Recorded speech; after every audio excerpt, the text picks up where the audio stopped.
Assalamualaikum warahmatullahi wabarakatuh. Hai teman-teman, kali ini kita akan membahas mengenai biokimia dengan materi enzim. Tahukah kamu, apakah enzim itu?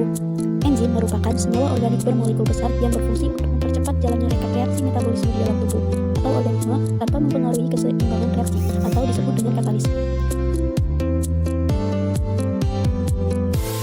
Protein berfungsi untuk mempercepat reaksi dengan jalan menurunkan tenaga aktivasi dan tidak mengubah keseimbangan reaksi, serta bersifat sama spesifik disebut enzim.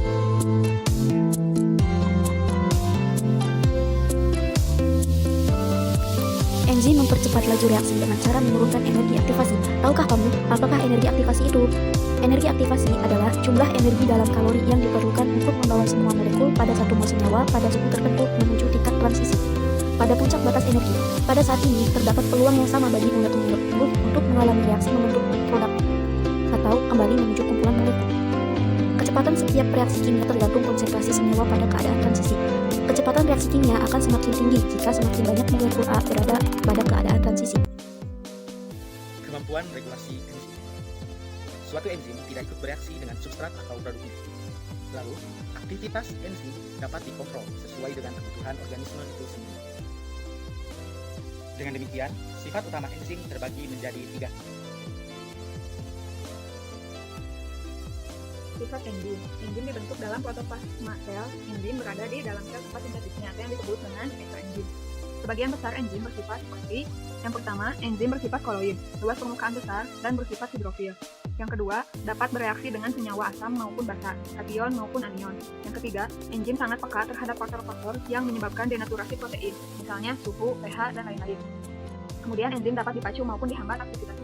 Nah, ini sifat enzim lanjutan. Yang kelima yaitu enzim merupakan biokatalisator yang dalam jumlah sedikit memacu laju reaksi tanpa merubah keseimbangan reaksi. Yang terakhir, enzim tidak ikut terlibat dalam reaksi. Struktur enzim tetap sebelum maupun setelah. Yang ketujuh, enzim bermolekul besar dan enzim bersifat spesifik. Susunan enzim. Komponen utama enzim adalah protein. Protein yang sifatnya fungsional, bukan protein struktural, dan tidak semua protein bertindak sebagai enzim. Nah, enzim dibagi dua, yaitu yang sederhana dan konjugasi atau haloenzim. Sederhana adalah protein, sedangkan konjugasi atau haloenzim ada protein dan bukan protein. Yang termasuk protein yaitu apoenzim, dan yang bukan protein yaitu gugus prostetik. Yang dibagi dua menjadi organik dan anorganik. Organik yaitu koenzim, sedangkan anorganik adalah kofaktor. Komponen penyusun enzim. Berdasarkan senyawa pembentuknya, enzim dibedakan menjadi dua bagian. Yang pertama yaitu enzim sederhana, merupakan enzim yang seluruh komponen penyusunnya berupa protein. Yang kedua, enzim kompleks atau enzim konjugasi atau haloenzim, merupakan enzim yang komponen penyusunnya bisa berupa protein dan non-protein. Jika disusun oleh protein, disebut dengan apoenzim, dan jika disusun oleh non-protein, disebut dengan gugus prostetik. Gugus prostetik dibedakan menjadi dua, yaitu koenzim yang tersusun dari senyawa organik dan kofaktor yang tersusun dari senyawa anorganik. Bagian-bagian enzim. Enzim memiliki berat molekul antara 12.000 sampai 1 juta kDa. Bagian haloenzim meliputi kofaktor, koenzim, apoenzim, dan gugus prostetik. Haloenzim merupakan enzim yang komponen penyusunnya bisa berupa protein dan non-protein. Apoenzim merupakan komponen enzim yang tersusun atas protein, sehingga tidak tahan terhadap panas. Gugus prostetik merupakan komponen enzim yang tersusun atas senyawa selain protein, sehingga tahan terhadap panas. Kofaktor merupakan gugus prostetik yang tersusun dari ion atau senyawa anorganik. Fungsinya sebagai katalis yang mampu meningkatkan kerja enzim. Contohnya antara lain ion fluor dan kalsium yang bertugas mengoptimalkan kerja enzim ketialin pada mulut untuk menguraikan molekul gula kompleks. Koenzim merupakan gugus prostetik yang tersusun dari ion atau senyawa organik. Fungsinya untuk memindahkan zat kimia dari satu enzim ke enzim yang lain. Contohnya FADH, NADH, dan vitamin B.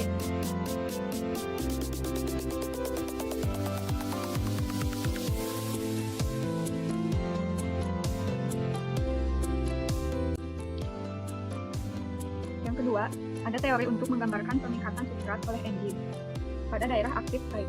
Yang pertama, lock and key, yaitu hipotesis oleh Emil Fischer. Di sini diyakini aktif site mempunyai bentuk yang sama dengan substrat.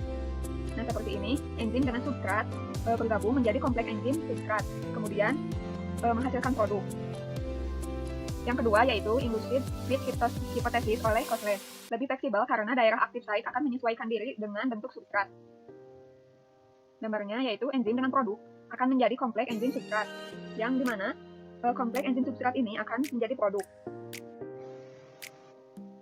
Kemudian beberapa enzim hanya terdiri dari polipeptida, tidak mengandung senyawa lain selain residu asam amino, ribonuklease pankreas. Enzim lain memerlukan senyawa lain untuk aktivitasnya. Komponen ini disebut kofaktor. Yang pertama, molekul anorganik pada tabel tersebut. Nah, seperti ada Cu2+, ada Fe2+, atau Fe3+, kemudian ada H+, Mg2+, Mn2+, Mo, Ni2+, Fe, dan Zn2+.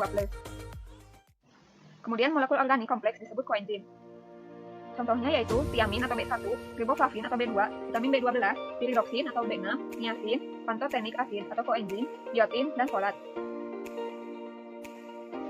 Beberapa enzim hanya perlu salah satu ion logam atau koenzim. Kofaktor kadang-kadang hanya terikat secara lemah pada enzim, sementara kofaktor kadang-kadang terikat secara kuat pada enzim gugus prostetik. Kalau enzim menjadi protein plus gugus prostetik, kemudian alkoenzim yaitu bagian protein enzim. Faktor-faktor yang dapat mempengaruhi fungsi enzim antara lain suhu, pH, substrat, konsentrasi enzim, dan zat-zat penghambat. Suhu berpengaruh terhadap fungsi enzim karena reaksi kimia menggunakan katalis enzim yang dapat dipengaruhi oleh suhu. Temperatur yang tinggi, lebih dari 40 derajat Celcius, dapat menyebabkan kerja enzim tidak aktif atau nonaktif, bahkan kerusakan enzim atau yang disebut dengan denaturasi.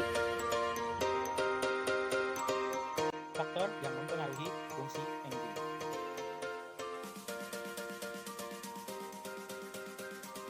Klasifikasi pertama, yakni oksidoreduktase. Oksidoreduktase merupakan enzim yang bekerja mengkatalisis oksidasi reduksi antara dua substrat. Secara umum, reaksi yang terjadi pada oksidoreduktase ialah A reduksi ditambah B oksidasi akan menghasilkan A oksidasi ditambah B reduksi. Contoh dari oksidoreduktase ialah pembentukan alkohol dehidrogenase.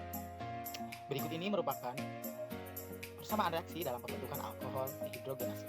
C2H5OH ditambah NAD+ akan menghasilkan CH3CHO ditambah NADH ditambah H+.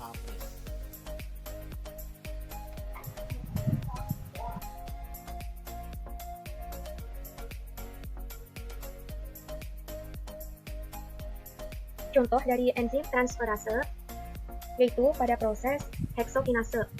Reaksinya ATP plus deheksosa menjadi ADP plus deheksosa 6P.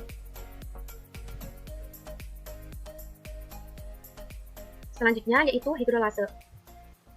Hidrolase merupakan enzim yang bekerja mengkatalisis reaksi hidrolisis pada ikatan ester, eter, peptida, glikosid, CN, CC, PN, asam anhidrat, halida, dan lain-lain.